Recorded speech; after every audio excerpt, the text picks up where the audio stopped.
Allan Kardec estabelece com muita propriedade em O Livro dos Espíritos que o politeísmo ele precede o monoteísmo, porque a razão ainda estava por desabrochar. E como eu era incipiente, era natural que a tentativa de explicação das coisas do mundo, elas pudessem vir por meio de uma perspectiva mágica. Miri Lopes terá a oportunidade de fazer, inclusive, uma comparação entre o desenvolvimento do pensamento humano e o desenvolvimento do pensamento coletivo da humanidade. Se tomássemos os paradigmas de Miri Lopes, poderíamos encontrar no homem primitivo das cavernas um modelo de um pensamento igualmente primitivo, onde as necessidades são muito parecidas com a necessidade de uma criança na sua primeira fase existencial. Ela só precisa comer, descansar, sentir-se protegida, e em relação ao ser humano, procriar e outras necessidades físicas ou fisiológicas. A criança, crescendo um pouco mais no olhar de Piaget e na comparação de Miri Lopes, ela começa a mergulhar em um pensamento pré-mágico. Igualmente, o homem, ao deixar as cavernas, em razão do perigo natural que ela representava, seja pela movimentação de placas tectônicas, tornando as regiões rochosas perigosas, seja porque muitas vezes a própria caverna não tinha uma outra saída, se uma fera entrasse, ela se tornaria naturalmente perigosa.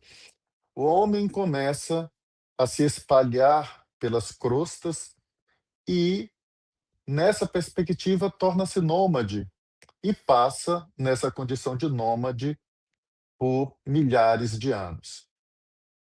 Essa seria a fase do pensamento pré-mágico, porque o homem começa a se deslumbrar com a natureza que ele não conhecia enquanto estava na caverna.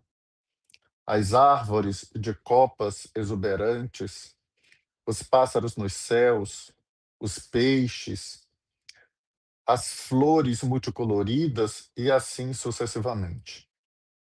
Até que depois desses milhões de anos, o homem então se sedentariza e as primeiras civilizações começam a surgir, como aquela instalada entre os rios Tigre e Eufrates da antiga Mesopotâmia. E encontramos, a partir daí, um outro modelo de pensamento que seria o modelo de pensamento mágico. A criança, quando chega aos 3, 5 anos de idade, está em uma fase profundamente lúdica, e nessa fase lúdica ela consegue imaginar, torna-se profundamente criativa. Então o homem também torna-se criativo, e nessa perspectiva da criação tem a necessidade de explicar a funcionalidade do mundo a partir da perspectiva mágica do pensar. Então, quando o homem observa um trovão, por exemplo, e observa o nascer de uma planta, ele vai perceber que aquilo que governa o nascimento de uma planta é muito diferente da possível causa de um raio e de um trovão. E se a explicação não estava em a natureza ou que ele pudesse perceber em a natureza, só poderia estar no transcendente. Então, a causa do trovão e do relâmpago estaria relacionada a um Deus que governa o trovão e o relâmpago. Já a agricultura estaria relacionada a um deus da agricultura. E assim, os fenômenos da natureza passavam a ser explicados a partir de mitos, como propõe Joseph Campbell. Para cada fenômeno, um mito, para cada sentimento, um mito. Então era natural que o mítico transcendesse o racional e também o, o próprio politeísmo precedesse o monoteísmo. E é interessante que, se nós fizermos uma comparação com o monoteísmo apresentado por Moisés, nós vamos notar que, nessa visão das causas das coisas, Moisés ele se depara com o faraó, Ramsés, na tentativa de libertar o seu povo, e diante da resistência de Ramsés, 10 pragas elas são lançadas contra o Egito, e essas pragas se relacionam a fenômenos da natureza de diferentes matizes e origens. Desde o fenômeno da morte de prematuros, mas também relacionada às pragas nas colheitas, também relacionada à própria água que aparece como sangue. E nisso inaugura-se um momento novo, porque Moisés apresenta uma única causa para todos esses fenômenos, ratificando e robustecendo o ideal monoteísta no pensamento judaico diante do tacão egípcio. Nós vamos então percebendo que, à medida que a estrutura mítica ela se instala em praticamente todas as civilizações, a Grécia Antiga inaugura a filosofia na era da razão. Isso porque o mito tinha e tem os seus limites. E o mito não conseguia mais apresentar todas as explicações necessárias. E com o advento da filosofia, da metafísica, do pensamento racional, pouco a pouco, o mito vai ganhando menos espaço ou passa a ser interpretado sob uma outra perspectiva.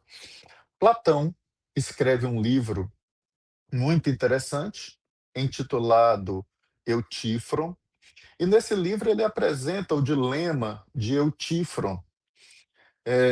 Sócrates, que é a personagem principal do livro, vai até o fórum porque havia sido denunciado por Meleto por impiedade. E, por sua vez, encontra lá Eutífron, que estava fazendo uma denúncia contra o seu pai por homicídio. E diante das questões da piedade, se cada um estava cumprindo ou não estava cumprindo o seu dever, aqui pietá e piedade é analisada como dever, Sócrates propõe a seguinte pergunta a Eutífron: o piedoso é amado pelos deuses do Olimpo porque ele é piedoso, ou ele é piedoso porque é amado pelos deuses do Olimpo? Parecem a mesma pergunta, mas não são. Em outras palavras, o que Sócrates propõe é: cumprir o seu dever é bom porque os deuses amam, ou os deuses amam o cumprimento do dever porque ele é bom em si mesmo? No momento em que encontramos a proposta racional, objetiva da moral, os deuses amando o que é bom, porque reconhece a bondade intrínseca das virtudes, nós estamos diante, no pensamento racional, de um padrão de moralidade superior que independe dos deuses, portanto, independe das estruturas míticas. Então, estamos, de fato, diante de um modelo eminentemente racional, onde agora Os filósofos poderão analisar a beleza, a estética, poderão analisar a coragem, a força, não mais pela perspectiva dos deuses ou pela perspectiva dos mitos, mas por uma perspectiva de racionalidade.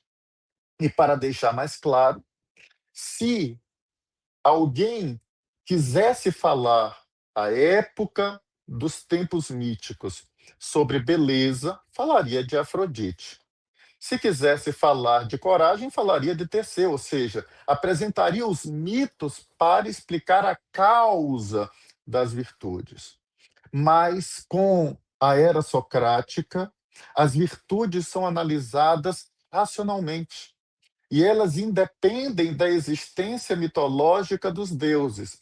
Portanto, a filosofia inaugura um novo modelo de pensamento. A religião, ela permanece politeísta e pouco a pouco a filosofia vai ganhando corpo. Os filósofos, eles vão estruturando modelos de pensamento para explicar as coisas que existem.